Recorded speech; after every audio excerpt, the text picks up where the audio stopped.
Red Zone with Sajid Ishaq. जी अस्सलाम वालेकुम नाजरीन, रेड जोन के साथ आपका होस्ट साजिद इसाक आपके सामने हाजिर है। नाजरीन, आज हम बात करेंगे दो टॉपिक्स पर। पहला, जो बजट अभी आया और जिसमें हमने देखा कि ना सिर्फ ऑपोजिशन पार्टीज ने इसको अपोज किया, जो कि मैं समझता हूँ कि एक रवायत है, जब भी बजट आता है तो ऑपोजिशन हमेशा उसको ऑब्जेक्ट करती है, वो एक सियासी होती है चाल भी। मगर इसके साथ हमने देखा कि गरीब से लेकर अमीर तक, सैलरीड पर्सन से लेकर बिजनेस कम्युनिटी तक, वो चैम्बर ऑफ कॉमर्स के मेंबर्स हों, वो स्टॉक एक्सचेंज हो, वो बिजनेस कम्युनिटी हो, लॉयर्स हो, हर किसी ने इस बजट पे आवाज उठाई और लग ये रहा है कि ये बजट जो है शायद बहुत बड़ा बहरान लेकर आए गरीब कम्युनिटी के लिए। मगर कुछ जो तंज के जरिए भी कह रहे हैं, वो कह रहे हैं कि बड़ा हेल्दी बजट भी है। हेल्दी बजट इसलिए है क्योंकि ना तो शुगर इस्तेमाल कर सकता है गरीब आदमी, अब ना वो सब्जी खा सकता है, ना वो गोश्त खा सकता है, ना पेट्रोल अफोर्ड कर सका, और शायद लोग साइकिलों पर आ जाए या फिर पैदल चलने लगे, जो कि सेहत के लिए शायद बहुत मुनासिब होगा। नाज़रीन, हमने आज अपने स्टूडियोज में दो ऐसी शख्सियतों को दावत दी। पहले हम बात करेंगे, फैसल लतीफ़ साहब हमारे साथ मौजूद हैं, चार्टर्ड अकाउंटेंट हैं और बहुत सारी लॉ बुक्स भी लिखी हैं जो टैक्स लॉस के हवाले से हैं।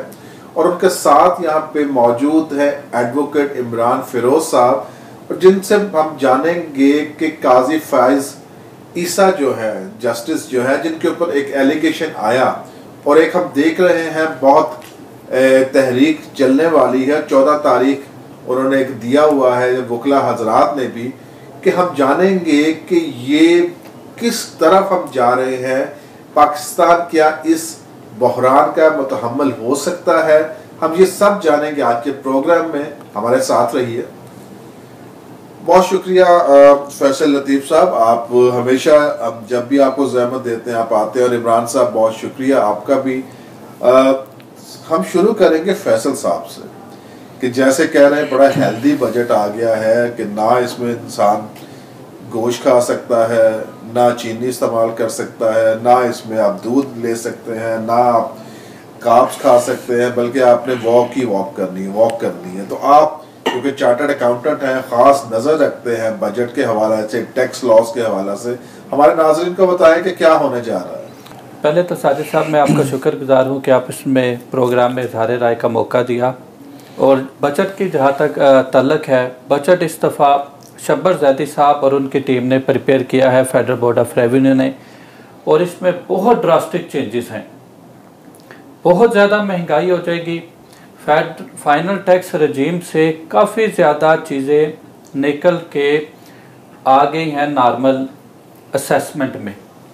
बहुत ज़्यादा चेंजेस हैं। अब हमारे जो बाहर से पैसे आते थे, 1 करोड़ की लिमिट थी, उस तक कोई सवाल नहीं होगा, अब 5 मिलियन तक कर दिया गया है। टैक्स रेट्स बढ़ गए हैं, सेल्स टैक्स लगा दिया गया है कई चीज़ों के ऊपर। शुगर महंगी हो गई है, जो ब्रांडेड मीट है, फिश मीट है, चिकन मीट है, इस तरीके से सेल्स टैक्स काफ़ी प्रोडक्ट्स के ऊपर जिनके ऊपर नहीं था या कम था उनके ऊपर इम्पोज कर दिया गया है। Sales tax on services Islamabad में बहुत ज़्यादा प्रोडक्ट्स के ऊपर, सर्विसेज के ऊपर इम्पोज कर दिया गया है। गिफ्ट जो होते थे उनका स्कोप बड़ा लिमिटेड कर दिया गया है। एक्टिव टैक्स पेयर लिस्ट में बहुत उस सारे सिस्टम में ड्रास्टिक चेंजेस कर दी गई हैं। प्रॉपर्टी के, रियल स्टेट के सिलसिले में, नॉन फाइलर्स के सिलसिले में, टेक्सटाइल के जो 5 सेक्टर्स थे जिनके ऊपर सेल्स टैक्स 0 रेटेड था, उनमें भी बहुत चेंजेस कर दी गई हैं। बहुत सारे हर एस्पेक्ट, हर जो ट्रेड, कॉमर्स एंड इंडस्ट्री का जो भी जितने भी एवेन्यूज़ हैं उनमें चेंजेस की गई है। गवर्नमेंट चाहती है कि ज़्यादा से ज़्यादा रेवेन्यू जनरेट हो। टैक्स के रेट्स बढ़ाए गए हैं। सैलरीड पर्सन के लिए जो एग्जम्पशन की लिमिट थी कम की गई है। टैक्स रेट्स वैसे भी इन्हांस किए गए। नॉन सैलरीड पर्सन के भी। नून लीग की गवर्नमेंट ने वादा किया था। अच्छा फैसल साहब, इससे पहले कि हम नून पे जाएं, क्या ये अवाम दोस्त बजट है कि IMF दोस्त बजट? ये हम IMF से एग्रीमेंट के तहत कुछ चीज़ों में हमारी मजबूरी है कि हम उनकी जो है उनको फॉलो करें, और उनके ही दिए हुए बंदे, उनके ही ट्रेंड बंदे इस वक्त स्टेट बैंक को भी और दूसरे हमारे जो है फाइनेंस के भी एडवाइजर वही हैं, वही स्टेट बैंक के भी आप देखें गवर्नर जो है वो भी वही हैं। तो क्या अवाम इस दफा पूछना ये चाह रही है, अपोजिशन की मैं बात नहीं कर रहा, अपोजिशन हमेशा प्रोटेस्ट करेगी, जो चले ठीक है अवाम की आवाज़ बन के वो सामने आते हैं, मगर आप रियलिस्टिकली बताएं कि ये अवाम दोस्त बजट है? अवाम दोस्त बजट तो इसे किसी सूरत नहीं कहा जा सकता, क्योंकि इससे बहुत ज़्यादा महंगाई आने वाली है। ये बात एक ऐसा है कि रोज़े रोशन की तरह अया है। दूसरी, इस बजट से हर जो है टैक्स का जो एवेन्यू है जिधर से कलेक्ट हो सकता है उससे की गई है कोशिश कि कलेक्ट हो। शब्बर जैदी साहब जो FBR के चेयरमैन हैं, उनकी जो सारी टीम है वो बड़े अच्छे तरीके से पाकिस्तान की जो सारी इकॉनमी है इसे फाइनल टैक्स रजीम से आहिस्ता आहिस्ता निकाल के नॉर्मल असेसमेंट रजीम की तरफ लेके जाना चाह रहे हैं, जो कि एक अच्छी चीज़ है। कुछ कंस्ट्रेंट्स भी हैं, महंगाई भी बहुत होगी। आप हमारी पूरी एक चीज़ समझने की ज़रूरत है कि 2 साल पहले पाकिस्तान में ये महंगाई नहीं थी। क्यों नहीं थी? वो क्या वजह थी? उस वक़्त हम लोन उस वक़्त भी थे, उस वक़्त भी हम $1 अरब या $2 अरब के स्कूक फंड इसहाकदार सब इशू किया करते थे। अब वो चीज़ें नहीं है। अब $1 अरब $2 अरब के लिए मुल्क फिरते हैं हमारे प्राइम मिनिस्टर। क्या वजह है? वजह बताइए, क्या वजह? ये सारी चीज़ें हैं कि हमने बहुत ज़्यादा वक्त जब PTI की गवर्नमेंट बनी उससे लेके पूरा अभी तक जितना पीरियड है इकोनॉमी की तरफ तवज्जो नहीं दी गई। हरासमेंट। तो आपका ख्याल है कि जो हमने फाइनेंस मिनिस्टर लगाए थे असद उमर साहब, जिसकी बहुत कैंपेन प्राइम मिनिस्टर ने भी लॉन्च की थी, और वो वाहिद थे मेरा ख्याल है वजीर जिनको पता था कि कौन सी मिनिस्ट्री मिल रही है, तो आप समझते हो इनकॉम्पिटेंट थे जिसकी वजह से सारा हुआ?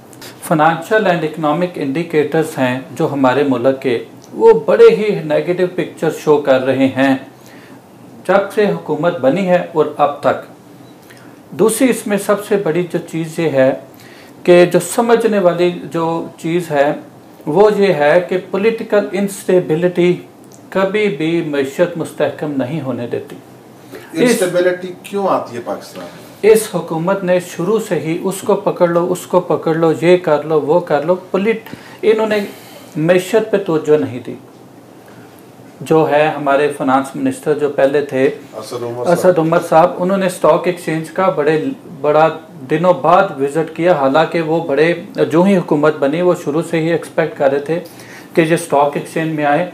IMF से लोन बड़ा लेट लिया गया, ये हुकूमत की बहुत बड़ी गलतियां थी। दोस्त ममालिक के पास गए वहाँ से फंड्स जनरेट करने के लिए, उससे पहले ये अगर करते IMF से लोन ले लेते तो बड़े अच्छे रेट ऑफ इंटरेस्ट पे बड़े नॉर्मल शराइत पे मिल जाता। और दूसरी इसमें एक सबसे बड़ी चीज़ अहम है कि हमारा डेवलपमेंट एक्सपेंडिचर जो जब से PTI गवर्नमेंट बनी है वो उसी तरीके से ना होने के बराबर है। जो मेट्रोस बन रही थी वो उसी तरीके से बन रही हैं। ऑरेंज लाइन ट्रेन, हर प्रोजेक्ट रुका हुआ है। हमारी तो बदकिस्मती है कि फौज का बजट भी कम कर दिया गया है। एक्चुअली फौज का बजट कम कर दिया गया। मैं इसके साथ ही लेना चाहूँगा इमरान फिरोज साहब को। आपके वाले जो है जो वकला की कैंपेन है उसके ऊपर बाद में आऊँगा, मगर एज ए शहरी आप क्या फील करते हैं जो बजट अभी आया है? इन्होंने कहा कि ये बजट बहुत ज़्यादा महंगाई का मुझे लग रहा है कि पेशखैमा होगा, तो एज लॉयर और एज मैं कहूँगा अवाम, आप क्या फील कर रहे हैं? मैं भी मुत्तफिक हूँ क्योंकि वो एक्सपर्ट हैं, वो उस पर ज़्यादा बेहतर ओपिनियन दे सकते हैं। लेकिन एज ए लेमैन अप्रोच अगर मैं देखूँ तो मुझे क्या चीज़ें सफ़र करती हैं, मुझे ये चीज़ें सफ़र करती हैं कि मैं अगर बाज़ार में कोई चीज़ लेने जाता हूँ तो वो मुझे कितने में मिलती है। मैंने अगर ट्रैवल करना है या मेरी अपनी गाड़ी है या मैंने पब्लिक ट्रांसपोर्ट में अगर ट्रैवल करना है तो वो मुझे कितने में कॉस्ट करता है। मैं अगर हेल्थ के लिए मैंने किसी हॉस्पिटल में जाना है, मैंने दवाई ख़रीदनी है तो वो मुझे कितने में कॉस्ट करती है। मेरी एजुकेशन है वो मुझे कितने में कॉस्ट करती है। और अनफॉर्चुनेटली PTI से हमें उम्मीदें ये थी, जो इनके वादे भी थे कि ये खुद कंटेनरों पर चढ़ चढ़ के ये नारे लगाते रहे कि जी अगर $1 बढ़ता है तो वो जो हुक्मरान है वो करप्ट हैं और इतना कर्जा चढ़ जाता है। और आप देखें कि वो डॉलर कहाँ से कहाँ पहुँच गया, 100 से आज 151-52 पे डॉलर पहुँच गया।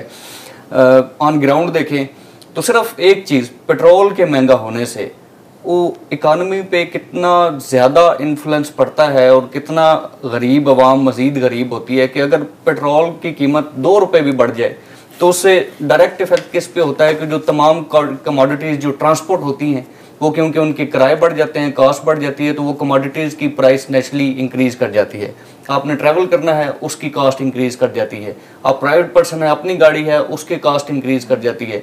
तो उसको सिर्फ ₹2 बढ़ाने से उस पर एक ड्रामेटिक चेंज आता है आपकी इकानमी पे कि वो। और यहाँ तो देखें कि इनके आने के बाद पेट्रोल पहले 92 पे था जब इन्होंने ज्वाइन किया, और अब पेट्रोल जो है 112 पे बिक रहा है। मतलब इनके आने के बाद ₹20 सिर्फ पेट्रोल में बढ़े हैं, जबकि ये सिर्फ एक मार्केट में नीचे जा रहा है, इंटरनेशनल मार्केट में नीचे जा रहा है और हम उसको बढ़ाए जा रहे हैं। दूसरी चीज़ें फिर क्योंकि पेट्रोल के साथ जो इंटरलिंक चीज़ें हैं कमोडिटीज, उनकी प्राइस एक तो उस वजह से बढ़ी, और फिर अब बजट में हमने सोने पे सुहागा कर दिया कि हमने खुद डायरेक्ट टैक्सेस लगाकर और ख़ुद उनकी प्राइसेस फिक्स करके और उनकी चीज़ों की कीमतें जो हैं वो इन्हेंस करके तो कह दिया कि जी चीनी पे भी इतना टैक्स है, इसकी कीमत इतनी बढ़ेगी, इस पे इतना टैक्स है, इसकी कीमत इतनी बढ़ेगी। सो आपने तो अब कोशिश कर दी है कि जो गरीब बंदा है उसके मुंह से जो कोई नवाला बच गया था वो भी छीन लिया जाए। अच्छा, हैरत की बात ये है कि ये कहते हैं कि जो भी हुकूमत आई 71 साल में, उन्होंने आज पाकिस्तान का कर्जा जो है 31 अरब कर दिया, जबकि मैं समझता हूँ ये फिगर्स भी गलत है। जब मुशर्रफ साहब छोड़ के गए तब 6000 था, जब पीपल्स पार्टी ने अपनी हुकूमत छोड़ी और 13 में वो आए PMLN वाले, तब 14,000 का कर्ज था पाकिस्तान के ऊपर, और फिर जब नून छोड़ के गए 24,000 अरब था। ये जो 31,000 कह रहे हैं इनके ज़माने में हो गया कि यहाँ तक पहुँच गया। तो मैं ये जानना चाहता हूँ कि सारी हुकूमतें फेल हुई, मगर सिर्फ ये बताएं कि इसमें अवाम का क्या कसूर था। अब आप अवाम का पसीना खून निचोड़ कर अगर वो खर्चे पूरे करेंगे तो मैं समझता हूँ अवाम जो है वो वोट देकर मेरा ख्याल में कसूरवार ठहरी है। मैं समझता हूँ ये जायज़ या बिल्कुल ये मैं समझता हूँ ना इंसाफी होगी अवाम के साथ जिस तरह से बजट को दिया गया। जी आप इसके ऊपर क्या एक्सपर्ट रहे? इसमें सबसे जो अहम चीज़ है वो हमारी करेंसी डिवैल्यूएशन है। डॉलर कितने का हो गया, कोई भी चीज़ इंपोर्ट होती है 150 रुपये डॉलर के हिसाब से अगर होती है तो जब तक वो चीज़ पाकिस्तान में पहुंचती है 152 का डॉलर हो चुका होता है। डॉलर, यूरो, सारी करेंसीज आपका 190 पे जा रहा है। बिल्कुल, दिनार, दिरहम, सारे जो है पाकिस्तान के हालात दिन ब दिन खराब होते जा रहे हैं। इन चीज़ों को अवाम कसूरवार है? नहीं, ऑब्वियसली अवाम तो नहीं कसूरवार। अब जो इन चीज़ों को कंट्रोल कर रहे हैं, जो अहबाब इख्तियार हैं, उन्हें ये देखना चाहिए कि ये क्यों जो डिवैल्यूएशन हो रही है, पहले कैसे कंट्रोल हो रहा था, अब क्यों नहीं हो सकता। क्या इसहाक डार साहब की पॉलिसीज़ बेहतर थी, असद उमर साहब की बेहतर थी, या मौजूदा जो है उनकी बेहतर है? जो सारी जो चीज़ें हैं, फैज़ शेख साहब हैं, उनके साथ सारे बाकी भी हैं, हमाद अजहर साहब हैं। और अच्छा, मेरे आपसे एक सवाल ये है दोनों साथियों से कि जो दावे किए गए थे कि हम इतने अरब डॉलर वापस लेके आएंगे लूटे हुए, क्या वजह है, क्या रुकावट है? हमारे अवाम को बताएं। कानूनी शिक नहीं है कोई, या कोई पॉलिटिकल विल नहीं है, या कोई और रुकावटें हैं? क्योंकि अब साल के लगभग मैं समझूंगा 9-10 महीने होने को हैं, और वो जो दावे करके आए थे जिसपे वोट दिए थे लोगों ने कि भाई ये सारा पैसा आएगा बाहर से और अवाम की हालत बेहतर होगी, मगर अवाम की हालत बदतर हो रही है। तो क्या रुकावटें हैं पैसा लाने में? इस बजट में एक पैसा भी नहीं रखा गया। जैसा बाहर के पैसा लाने के सर, उसी की मैं बात कर रहा हूँ। 1 रुपया भी इस मद में नहीं रखा गया कि ये रिकवरेबल अमाउंट है जो रिकवर होगी, लूटी हुई दौलत है जो। अच्छा, यानी कि आपने कहा कि उस इनकम में नहीं रखा गया कि ये जो लूटी हुई अरबों डॉलर बाहर थे, यानी कि हुकूमत ने सिर्फ एक सियासी बयान है, जो स्टैटिस्टिक्स है हमारे, या जिनके ऊपर हमारा बजट है, प्लानिंग है, फोरकास्ट है, उनमें वो 1 रुपया भी शामिल नहीं है। अच्छा, आपने कहा नहीं, कोई ऐसा कानून है कि लूटी हुई रकम वापस आ सकती है? अच्छा, इस पे मैं आपका अपना एक प्रैक्टिकल जो एक्सपीरियंस है वो शेयर करता हूँ। इससे पहले साकिब निसार साहब चीफ जस्टिस थे, उन्होंने इस पे कोशिश की कि ये इस तरह का कोई जो है कमीशन बनाया जाए जो कि ये इम्प्लीमेंट करे, और जो अगर बाहर कोई गैर कानूनी असासे हैं तो वो लाए जाएँ। उस पर उन्होंने एक कमीशन बनाया जिसमें SCCP के, FIA के और तमाम एजेंसियों के जो कि रेलिवेंट हैं इस हवाले से, उन्होंने उनके नुमाइंदों को उसमें एक ग्रुप बनाया और उनके ज़िम्मे एक सिंगल टास्क लगाया। नंबर 1 कि वो आइडेंटिफाई करें कि कितनी प्रॉपर्टीज़ हैं बाहर। दूसरा ये कि वो ये तरीक़ेकार बताएं कि वो किस तरह से वापस लाया जा सकता है। इंटरेस्टिंगली मैं उसी दिन वो कोर्ट में था जब वो कमीशन की रिपोर्ट पेश होना था। उन्होंने बताया कि जी अरबों डॉलर के असासे जो हैं वो बाहर पड़े हैं। सेकंड बात जो उन्होंने बताई कि जी we don't have any legislation जिससे हम नंबर 1 कि वो उन असासों तक हमारी एक्सेस हो। नंबर 2 हमारी उन मुल्कों के साथ ट्रीटीज नहीं है कि कोई इस तरह का हमारा ट्रीटी हो कि जी हम उन्हें बता सकें कि जी इस असासे के हवाले से ये बंदा क्लियर नहीं है और इस पे ये FIR है तो वो हमें हैंड ओवर कर सकें। तो ना तो हमारे पास ट्रीटीज है, ना अपनी लेजिस्लेशन है, और ना हमारे पास कैपेसिटी है कि हम वो असासे वापस ला सकते हैं। सो उस कमीशन के बाद यानी कि ये अवाम के साथ जो धोखा दिया गया, ये धोखा ही कहूँगा क्योंकि आपने फरमा दिया कि वो इस इनकम में रखा ही नहीं गया। अच्छा, मैं दूसरे पे आता हूँ। अभी 5,000 अरब टैक्स रेवेन्यू रखा गया है और 3,000 अरब का डेफिसिट बजट दिया गया। क्या मैं ठीक कह रहा हूँ? बिल्कुल। अब जो 5,000 अरब जो रखा है टैक्स नेट में लाने के लिए, आप चार्टर्ड अकाउंटेंट फर्म के ओनर भी हैं, आप बताएं कि क्या ये पॉसिबल है, अचीवेबल टारगेट है FBR का? आपने ये बड़ा ही अच्छा सवाल है। इन हालात की जो अभी चल रहे हैं, हमारे जो सारे टैक्स अथॉरिटीज़ हैं बड़े बड़े माशाल्लाह अच्छे लाइक कॉम्पिटेंट ऑफिसर्स हैं, और ऊपर जो चेयरमैन साहब भी माशाल्लाह चार्टर्ड अकाउंटेंट है शब्बर ज़ैदी साहब, और बड़े ही माशाल्लाह उनका एक्सपीरियंस है सारी चीज़ें। लेकिन despite of all these things जो सिनेरियो पाकिस्तान में भी बना हुआ है, business is at standstill. कब से? जब से ये गवर्नमेंट आई है। जब से स्टॉक एक्सचेंज मियाँ साहब के दौर में 54,000 था, अब किधर पहुंच गए? अब सारे इंडिकेटर्स, कोई कोशिश नहीं हो रही, सीरियस कोशिश कि आप स्टॉक एक्सचेंज में आप लोगों के पैसे लगे हुए हैं, लोग रो रहे हैं।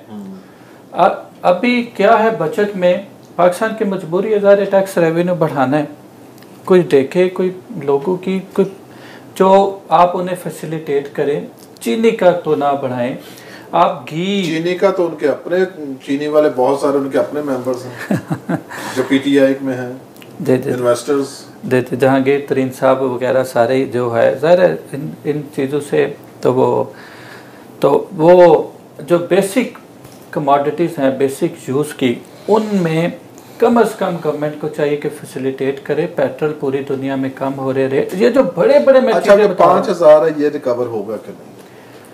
अभी अगर हमारी जो है जो tax to GDP ratio depend करती है हमारे मुल्क में बिजनेस कितना हो रहा है। आप देख लें डीजल की कंजम्पशन कम से कम होती जा रही है, इसका मतलब है हमारी मैशत का पहिया ही नहीं चल रहा। जब पहिया ही नहीं चलेगा टैक्स कौन देगा?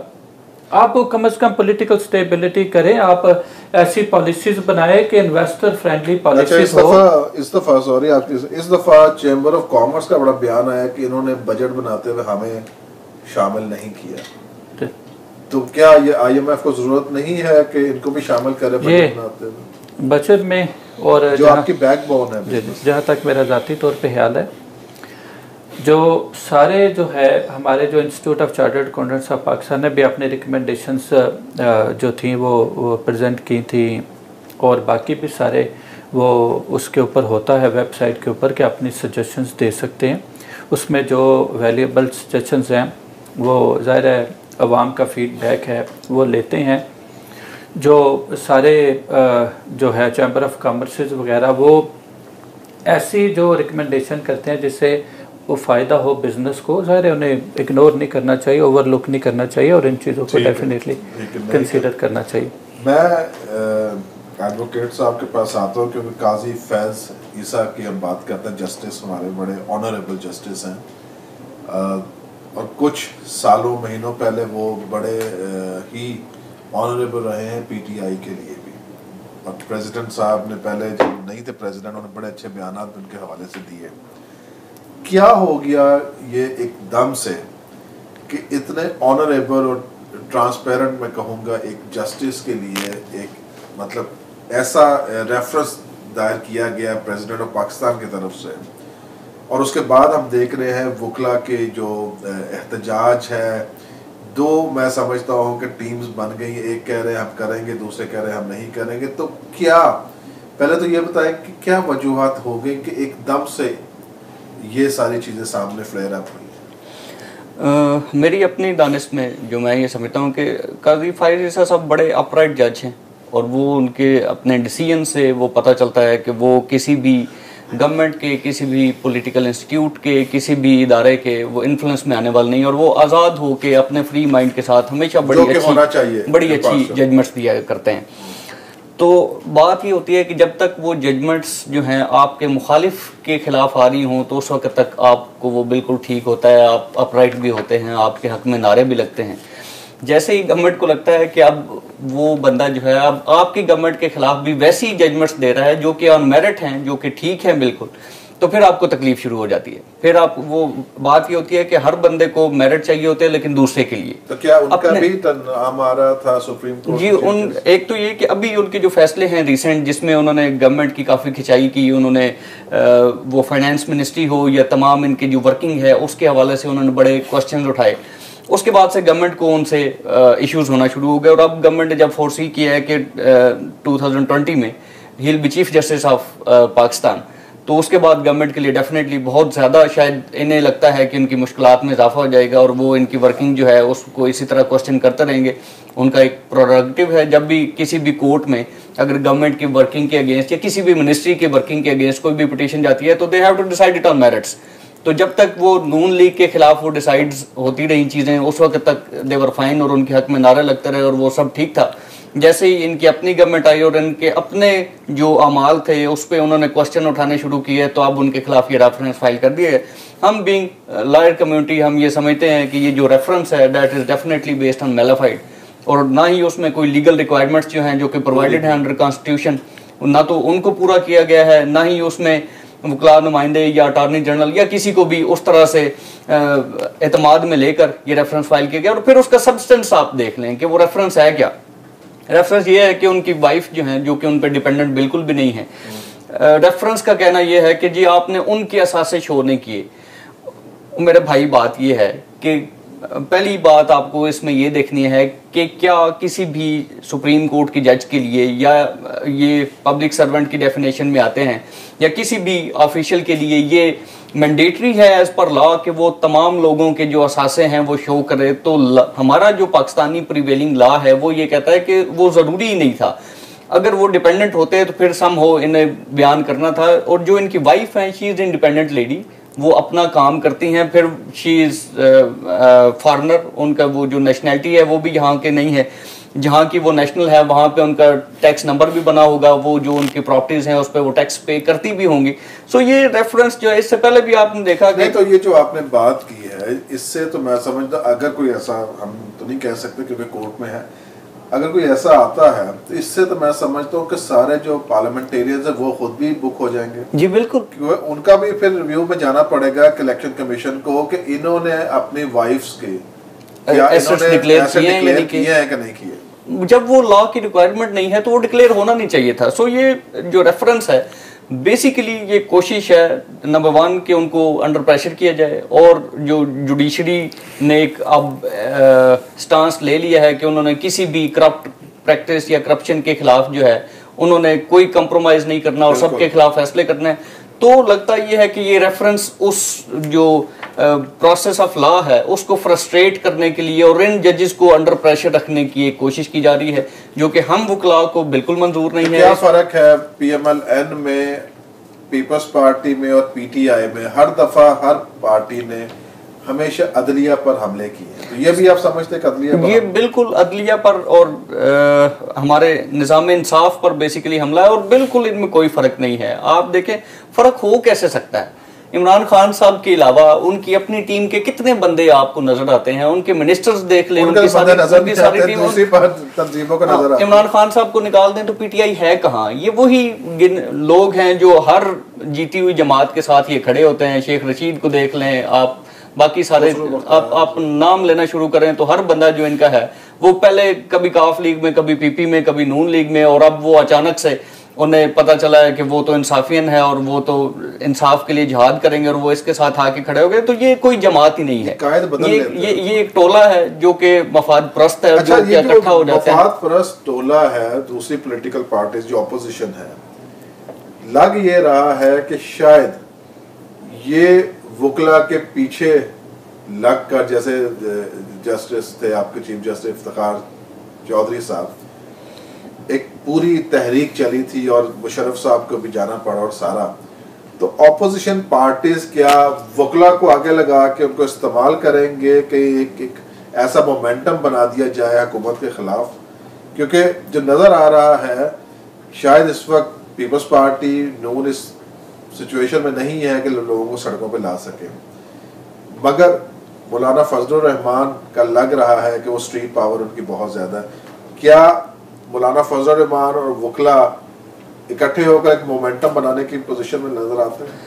वकला ने पहले भी जब कभी तहरीक चलाई है तो हमारे पास अपनी स्ट्रेंथ इतनी है कि हमें किसी पॉलिटिकल पार्टी की ज़रूरत नहीं है कि हम उनके कंधों पे चढ़ के एहतजाज करें। हमारे पास अल्हम्दुलिल्लाह वकला की इतनी स्ट्रेंथ है कि हम अपने तौर पे एहतजाज करके, और हमने पहले माजी में दिखाया है कि हमने एक डिक्टेटर के खिलाफ एहतजाज करके हमने उसको भी जाने पर मजबूर कर दिया। सो इस गवर्नमेंट को भी थोड़ा सा अंडरस्टैंड करना चाहिए कि हम एक ऐसी कम्युनिटी हैं जो लॉ के लिए और सुपरमेसी ऑफ लॉ के लिए, नंबर वन हमारी ड्यूटी भी ये है, जब हम ये काला कोट पहनते हैं तो हमारा फर्ज है कि हम सुपरमेसी ऑफ लॉ के लिए काम करें। और जब आप इसी लॉ और सुपरमेसी ऑफ लॉ में इंटरफेरेंस क्रिएट करने की कोशिश करेंगे, हमारे किसी ऑनरेबल जस्टिस के खिलाफ आप इस किस्म के मेलाफाइडली रेफरेंसेस फाइल करेंगे, तो डेफिनेटली हम चुप नहीं बैठेंगे। आपके लिए हालात ऑलरेडी बड़े मुश्किल हैं, आप अपने फाइनेंसेस कंट्रोल नहीं कर सकते, आप अपने मिनिस्टर्स को कंट्रोल नहीं कर सकते, आप अकरबा परवरी और रफ्तार जुल की बैन को नेक्टा के वो जो आपने लगा दिया आप उसको कंट्रोल नहीं कर सकते। तो आप फजूल में इस किस्म के जो एडवेंचर्स हैं वो पीटीआई को नहीं करने चाहिए,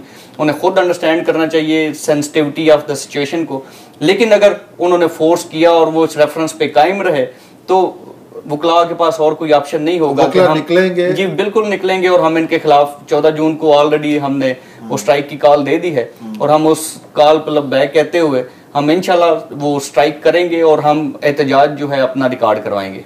चले देखते हैं कि जब वकला ऑर्गेनाइज हो रहे हैं, क्योंकि उन्होंने कहा था अपोजिशन पार्टीज ने भी कि ईद के बाद हम कैंपेन लॉन्च करेंगे, क्योंकि मैं समझता हूँ इस वक्त पॉलिटिकल पार्टीज शायद उस तरह से मोबिलाइज ना करें। उसके रीज़न ये है कि लोग ये कहेंगे कि ये शायद अपने जो गिरफ्तार लीडरान हैं उनके लिए लोगों को मोबिलाइज करें, मगर वो ये चाह रहे हैं, देखना चाह रहे हैं कि बजट के बाद लोग खुद कितने मोबिलाइज होते हैं बाहर निकलने के लिए। अगर वकला और अगर मौलाना फजलुर रहमान ये कर रहे हैं तो मैं समझता हूँ एक बहरान की सिचुएशन क्रिएट होगी, जो कि मैं समझता हूँ कि ना गवर्नमेंट के लिए इसका कोई फ़ायदा है ना हमारे मुल्क के लिए, क्योंकि हमारे मुल्क को बहुत सारे अंदरूनी और बैरूनी चैलेंजेस हैं। वापस आते हैं फैसल लतीफ़ साहब के पास। फैसल साहब हमें बताएं, बहुत सारे दावे किए गए थे पीटीआई के, और हमने देखा कि जब इमरान खान बजट पेश किया जा रहा था और वो प्रोटेस्ट किया जा रहा था, इमरान खान खुशी से नाच भी रहे थे। अगर आपने देखा हो, मुझे लग रहा था जैसे क्वायर को लीड कर रहे हैं वहाँ पर खड़े होके। तो क्या इतना अच्छा बजट है कि प्राइम मिनिस्टर को असेंबली में भी डांस करना पड़ गया? और क्या मराहत हैं जो दी गई हैं डिफरेंट सेक्टर्स को? या इस बजट में अवाम के लिए या industry, textile, real estate, manufacturing concerns, small and medium size entrepreneurs, इनके लिए कुछ भी नहीं, कुछ भी नहीं, वो कह रहे कुछ भी नहीं, एग्रीकल्चरल कुछ भी नहीं, कोई रियायत नहीं, कोई गुंजाइश नहीं, कोई एक ऐसा काम नहीं किया गया जिससे कोई भी इंडस्ट्री को कोई पैकेज दिया गया हो, कोई एक्सपोर्ट ओरिएंटेड इंडस्ट्री को, कुछ भी नहीं ऐसा। गवर्नमेंट का ये पॉलिसी है कोई गरीब को रहने नहीं देना, बस वो गुर्बत ख़त्म करनी है बज़रिया गरीब। हाँ। तो अब चीज़ ये है कि जो एक इंसेंटिव देना चाहिए, एक पैकेज देना चाहिए ताकि एक्सपोर्ट ओरिएंटेड इंडस्ट्री, जो कि पहले ही करेंसी की डीवैल्यूएशन है, मुल्क के हालात बड़े अजीब से हैं, FATF का मामला है, और पूरी दुनिया में हमारी जो रेपुटेशन है वो हमारे मुल्क में हर लीडर हमारा जो कह रहा है कि हम इसे गिरफ़्तार करेंगे, इसे गिरफ़्तार करेंगे, और इस्टेब्लिश कोर्ट्स में कुछ भी नहीं कर पा रहे। बिजनेस कम्युनिटी भी घबराई हुई है, जो टैक्स दे रहा है वो भी घबराया। जी, और टैक्स वो कैसे पैसा बाहर कैसे निकालें। अभी उन्होंने एमनेस्टी दी है, एमनेस्टी की कामयाबी के लिए बड़े ज़्यादा चीज़ें, एनवायरनमेंट बहुत अहम होता है। एक उन्हें एक कॉन्फिडेंस लेवल जो मेजर्स हैं ना, वो हमारी हुकूमत को चाहिए करें। जब नवाज शरीफ दौर में एमनेस्टी दी गई थी तो इमरान खान साहब ने बड़ी मुखालफत की थी, और उन्होंने कहा, असद उमर साहब ने, हम ये केस दोबारा खोलेंगे। अब दोबारा एमनेस्टी दे रहे हैं, और बजट में इन्होंने एक क्लास डाली इनकम टैक्स ऑर्डिनेंस में कि उसे इम्यूनिटी हासिल है जो एमनेस्टी के तहत रिटर्न फाइल करेगा। अब ये सारी चीज़ें हैं, कॉन्फिडेंस बिल्डिंग मेजर्स बहुत ज़रूरी हैं।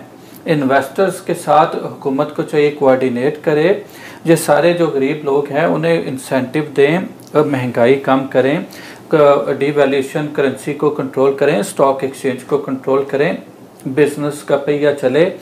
रियल स्टेट को बिठा दिया गया इस बजट में।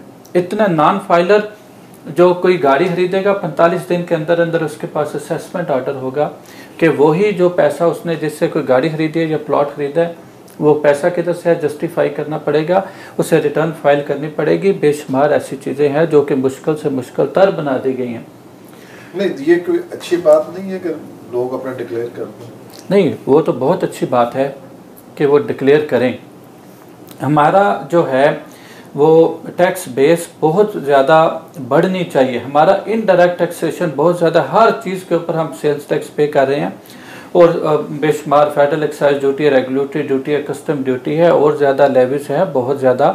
इन सब को सेल्स टैक्स की 5-5 रिटर्नें लोग फाइल कर रहे हैं, इदारे फाइल कर रहे हैं, PRA की, SRB की, सिंध की, इस्लामाबाद की, और KPK की, बलूचिस्तान की, आज़ाद कश्मीर की। उन्हें सब चीज़ों को एक रिटर्न बनाए, स्ट्रीमलाइन करे, बिजनेस के जो प्रोसीजर आसान बनाए। शब्बर ज़ैदी साहब बड़े कॉम्पिटेंट हैं, उन्होंने बड़ा अच्छा किया है, क्या ये सारी चीज़ें हमें करनी नहीं? जी, शब्बर ज़ैदी साहब को बिल्कुल इंशाल्लाह उन्हें करनी चाहिए। और ये जो चीज़ें हैं ये वक्त की ज़रूरत है इस वक्त अगर अल्लाह ताला ने उन्हें चांस दिया है तो वो डेफिनेटली ये उन्हें चाहिए कि ये चीज़ें करे कि बिज़नेस जो अब एक हुकूमत का काम है कि वो जो इन्वेस्टर्स हैं, जो बिजनेसमैन हैं, उन्हें इस चीज़ का अतमाद हो कि उनका पैसा महफूज है। अच्छा, सादा अल्फाज में बताएं कि गरीब क्या करेगा? अभी ये है कि अनएम्प्लॉयमेंट बढ़ेगी, अंडर एम्प्लॉयमेंट तो ऑलरेडी पाकिस्तान में बहुत ज़्यादा है, वो भी बढ़ेगी। सैलरी पे भी टैक्स ज़्यादा हो गया, नॉन सैलरीड पे भी ज़्यादा हो गया, कंपनी का भी वही। अब हमें स्लैब्स बता दीजिए कि सैलरीड का, ताकि हमारे नाज़रीन को पता हो। 6 लाख से ऊपर जो सैलरीड पर्सन है ना वो टैक्सेबल होगी सैलरी, जिसके 50,000 से ऊपर है सैलरी वो टैक्स देगा। जी, टैक्स देगा। और जो सैलरी नहीं ले रहा उसका क्या? नॉन सैलरीड के लिए 4 लाख। और अभी एक और फ़र्क उन्होंने कर दिया कि जिसकी सैलरी जो है टोटल इनकम का 75% या इससे ज़्यादा बनता है, नहीं, जो सैलरी नहीं ले रहा, जिसके बैंक में नहीं जा रही, उसका कैसे आइडेंटिफाई करें? Business income. हाँ, ज़रा अगर नेशनल टैक्स नंबर उसके पास है या कुछ चीज़ें बताई गई हैं इनकम टैक्स ऑर्डिनेंस में, due to which he has to, by virtue of which he has to file the return of total income. Law में कुछ चीज़ें बताई गई हैं कि मखसूस साइज़ का घर हो, 500 स्क्वायर यार्ड का घर हो, या कोई इस तरीके से इनकम अर्न कर रहा हो, नेशनल टैक्स नंबर हो, सर्टन प्रॉपर्टीज़ हो, ये इस तरीके से they are suppose to file the return of total income. तो इस तरीके से लॉ में प्रॉपर एक प्रोसीजर बना हुआ है, उस तरीके से उन्हें अपनी रिटर्न फाइल करनी है। ज़ाहिर है वो खर्चे कर रहे हैं, पाकिस्तान में रह रहे हैं, घर चला रहे हैं, तो इसका मतलब ये है कि वो अपने एक्सपेंडिचर से भी पकड़े जाते हैं कि he might have should have been earning some income, तो which should have been disclosed in the return of तो total इसमें जो पार्लियामेंटेरियन अंदर बैठे हैं वो भी आते हैं इसमें सारे, पीटीआई के भी दूसरे भी। ज़ाहिर है उनके भी रिटर्न्स इनकम टैक्स ऑर्डिनेंस के तहत ज़रूरी हैं। और वो इमरान साहब कहते हैं कि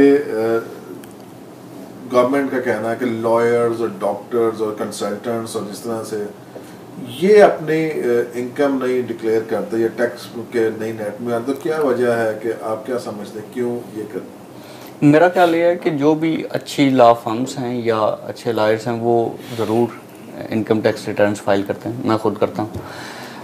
लेजिस्लेशन जो है उस पर प्रॉपर होनी चाहिए, बिल्कुल लाना चाहिए। तमाम सर्विसेज जो हैं इंटरनेशनली उनको इस टैक्स नेट में लाया जाता है, उनसे टैक्स लिया जाता है, उन्हें रजिस्टर किया जाता है। यहाँ पे एक्चुअली लेजिस्लेशन का फुकदान इसलिए भी है कि ये जो लॉयर्स हैं इनकी फर्म्स, इनको ना तो रजिस्टर किया जाता है, ना ही वो अकाउंटेबल होती हैं, और ना ही वो जो उनकी इनकम है उस पर किसी किस्म का कोई चेक लगाया गया है।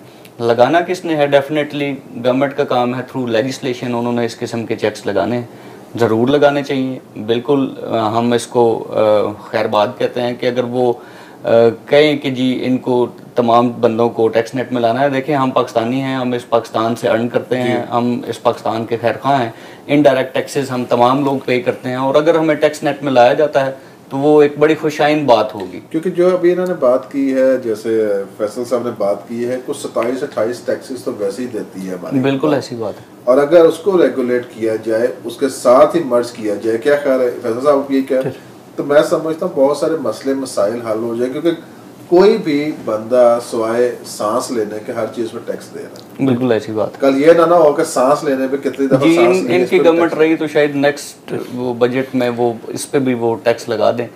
जो हालात चल रहे हैं वो तो यही बनता है कि अब पानी तक जो चीज़ है, पानी बेसिक कमोडिटी होती है, उस पर भी हम टैक्स पे करते हैं, तो फिर सांस ही बाकी बचता है। स्टेट की जिम्मेदारी है कि साफ पीने का पानी प्रोवाइड किया जाए, और कहाँ ताकि डायरेक्ट टैप से आप पानी ले सके, और ये जो दूसरी बॉटल है दूसरी ये आप ना इस्तेमाल करें, बल्कि साफ पीने का पानी हर घर में होना चाहिए। मगर एक गवर्नमेंट के नेग्लिजेंस। जी हम इस्लामाबाद में रहते हैं, आपको साफ पानी मुझे और आपको अगर मिलता है तो बाकी पाकिस्तान की हम क्या बात करें, सिंध की, थर की, इनकी रिस्पॉन्सिबिलिटी है, लेकिन रिस्पॉन्सिबिलिटीज पे कोई नहीं जाता। वो तरीक़ाकार ये है कि जो टैक्स ऑलरेडी दे रहे हैं उनको मज़ीद बर्डन कर दें और उन पर मज़ीद टैक्सेस लगा दें।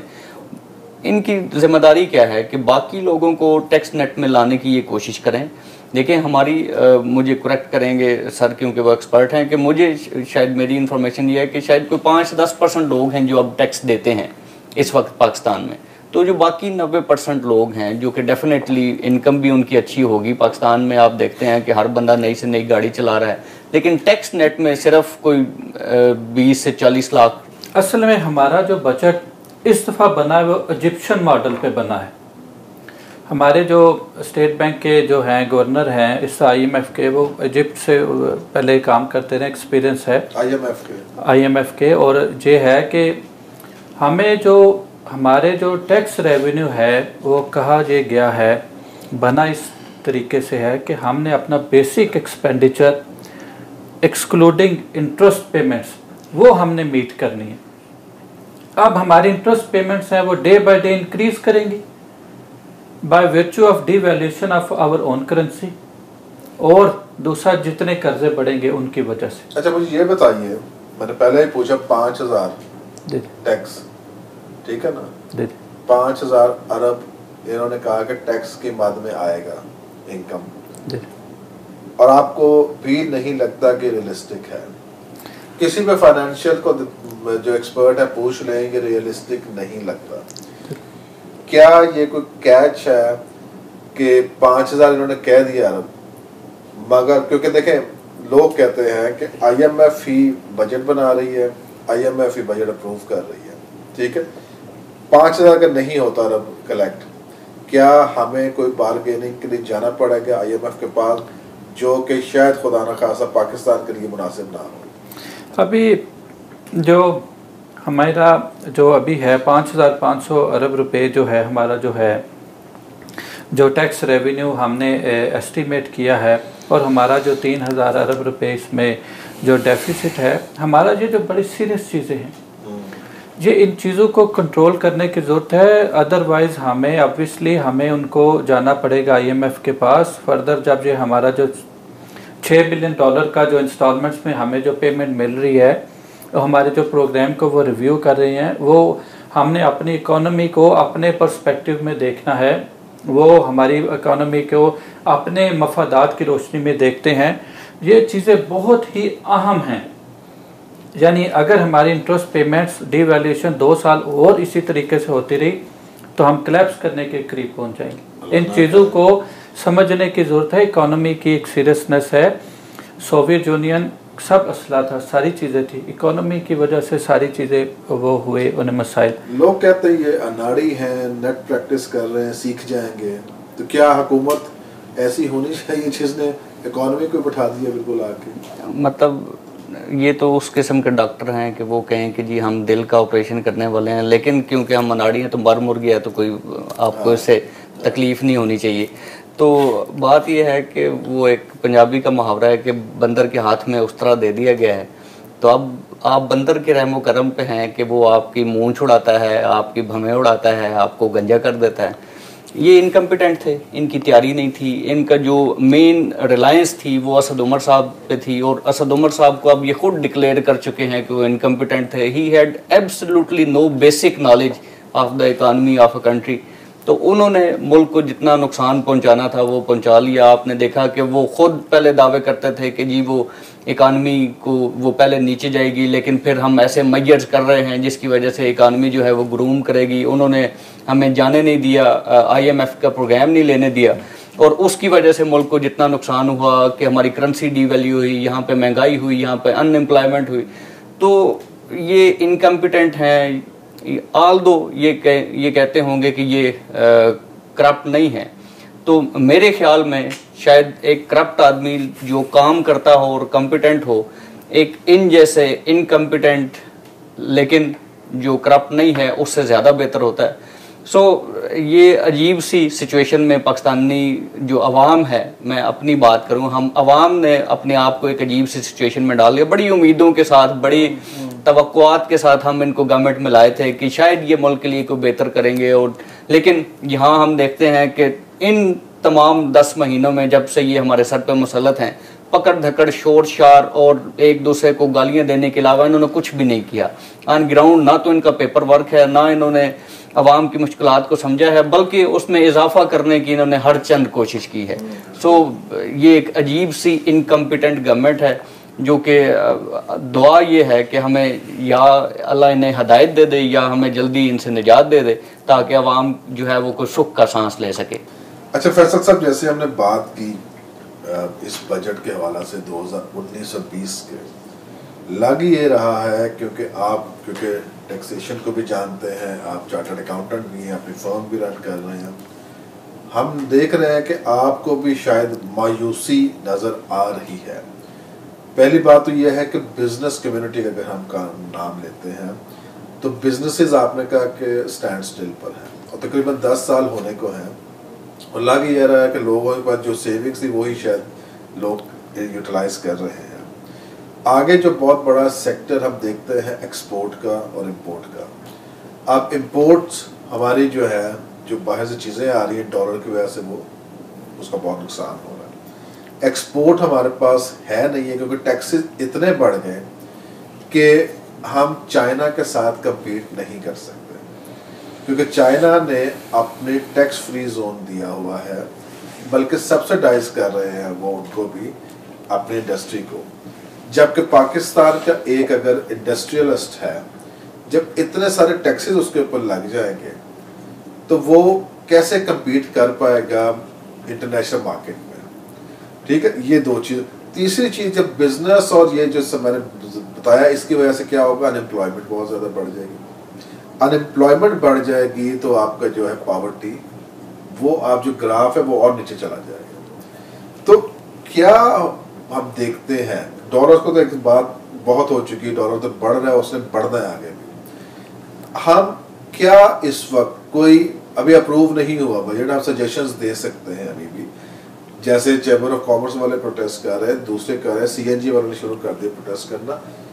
क्या हम आप राय दे सकते हैं, आप FBR को बता सकते हैं कैसे क्या तरीकाकार है जो कि आवाम को कुछ लगे कि भाई बेहतरी आ सकती है? इसमें एक बहुत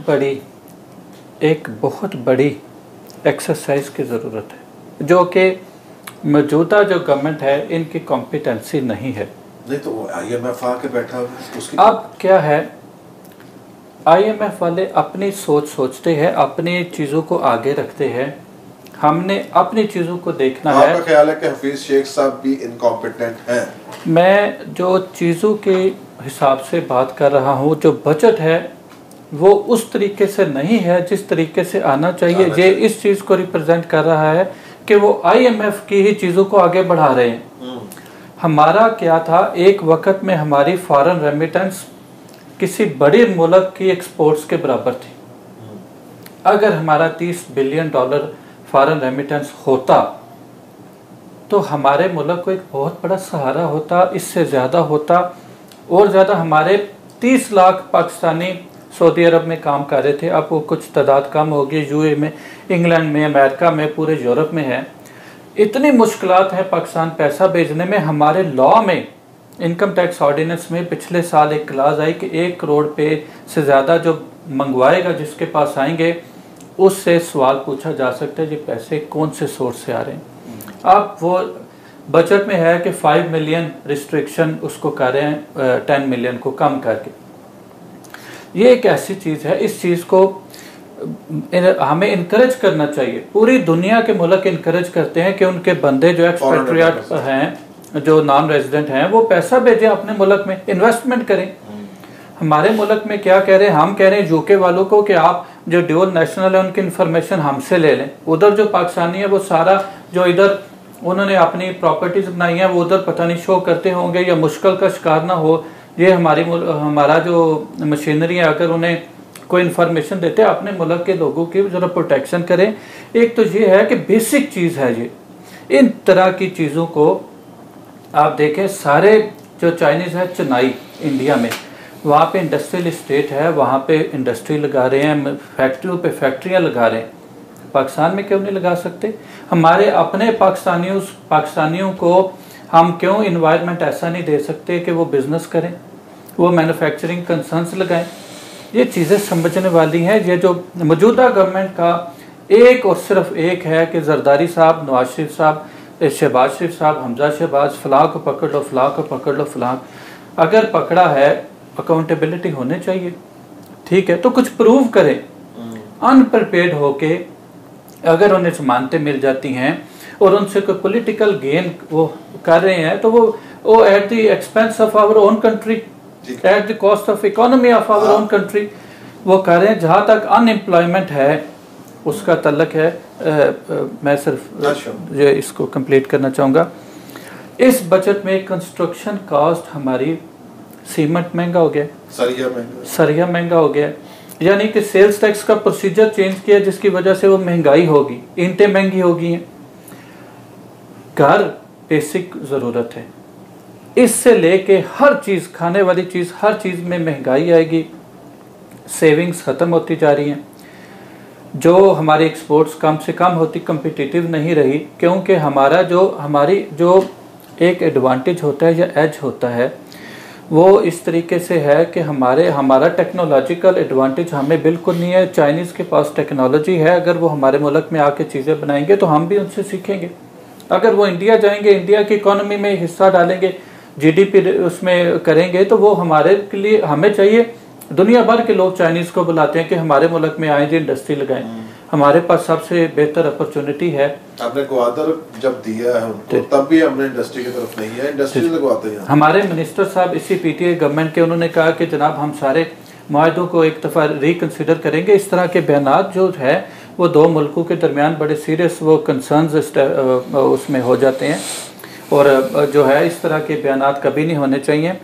और ये जो ग्वादर सी पैक के ऊपर काम तकरीबन ज़ीरो है, बिल्कुल काम नहीं हो रहा। ये जो सारे हैं, ये जो सारी चीज़ें हैं, ये जो मौजूदा हुकूमत है, इनका इकोनॉमी, ट्रेड, कॉमर्स, जो सारी ये जो इस तरह की चीज़ें हैं जिधर से पैसा बन सकता है, मुल्क तरक्की कर रहा है, उनकी तरफ बिल्कुल इनका कोई रुझान नहीं है, they are not addressing this sort of things. और ये जो है ये बाय द टाइम इससे मुल्क के लिए बहुत मुश्किलात होंगी, जो कि हमारे पास अब्दुल्ला यूसुफ साहब जो मुशर्रफ साहब के दौर के थे, वो चेयरमैन FPR माशाल्लाह बड़े कॉम्पिटेंट आदमी, चार्टर्ड अकाउंटेंट हैं। इस तरह हमारे बहुत ज़्यादा हमारे पास बड़े बड़े हमारे पास है, मगर उनको शायद ऑन बोर्ड नहीं किया जा रहा। आप मतलब बिजनेस कम्युनिटी को ऑन बोर्ड नहीं ले रहे, रियल एस्टेट वालों को ऑन बोर्ड नहीं किया आपने, आपकी कॉमर्स वाले वो हैं, चैम्बर वाले आपके नाराज हैं। फाइनल कमेंट, वकला तहरीक चलाने जा रहे हैं, कामयाब होंगे इंशाल्लाह। हमने पहले भी कामयाब होके दिखाया है, और अब भी अगर ये अपने उस हटदर्मी से पीछे नहीं हटेंगे तो वकला तहरीक चलाएंगे। गर्म महीना बहुत जी, पहले भी जब हमने ये तहरीक चलाई थी उस वक्त भी गर्मियाँ थी और हमने सड़कों पे मारें खाई थी। हम आज भी तैयार हैं, हम लॉ और सुपरमेसी ऑफ लॉ के लिए, तहरीक चलाने के लिए, मारें खाने के लिए और किसी भी हद तक जाने के लिए तैयार हैं। बहुत शुक्रिया आप दोनों साथियों का। नाजरीन, जैसे आपने सुना और देखा कि दोनों एक्सपर्ट अपने अपने शोबे के मायूस नजर आए, खास तौर पर ये जो गवर्नमेंट की पॉलिसीज हैं, बजट जो आया अभी, और जिस तरह से अदारों पर हमले किए जा रहे हैं, तो नजर ये आ रहा है कि ये गवर्नमेंट भी दूसरी गवर्नमेंट की तरह ही मेरे ख्याल में रिएक्ट कर रही है। जैसे आपने एक्सपर्ट्स की राय सुनी और जिस तरह से ऑनरेबल जस्टिस साहब के ऊपर इल्ज़ाम लगाया गया, और देखते हैं कि आगे ये तहरीक कितनी कामयाब होती है, ये तहरीक क्या तब्दीली लेके आ सकती है, और इसके साथ ऑपोजिशन पार्टीज जो हैं वो कितनी मोबिलाइज कर पाती हैं अपने अपने लोगों को। मगर दुआ करनी चाहिए कि पाकिस्तान जिस बहरान से गुजर रहा है, खुदा करे कि हम सब मिलकर इसको इस बहरान से निकाल सकें, क्योंकि गवर्नमेंट जो होती है कस्टोडियन होती है, वो वोट लेके आई हुई आवाम के, और जो हालात हैं पुरानी गवर्नमेंट्स के किए हुए ख़राब, उसमें आवाम का कसूर तो नहीं है। मगर ये बजट तो ये कह रहा है कि ये जो सारा पैसा बाहर भेजा गया है पॉलिटिशियंस का, वो अवाम ने अपने खून पसीना देकर पाकिस्तान को देना है। सोचिएगा ज़रूर, और मैं चाहूँगा कि जो पावर कॉरिडोर्स वाले हैं वो भी रिव्यू करें अपने बजट को भी, और इसको देखें कि इस सारा कुछ करने से पाकिस्तान की आवाम का क्या बनेगा। अगर बिजनेस नहीं है, अगर हमारा एक्सपोर्ट नहीं है, अनएम्प्लॉयमेंट है, गुर्बत है, तो फिर मैं और आप बड़ी अच्छी तरह जानते हैं कि क्या होगा। नेक्स्ट एपिसोड तक हमें इजाज़त दीजिए। खुदा आपका मुहाफ़िज़ हो, सारे पाकिस्तान का मुहाफ़िज़ हो, हमारी सरहदें महफूज रहे। अगले प्रोग्राम तक इजाज़त दें। खुदा हाफिज़। पाकिस्तान जिंदाबाद।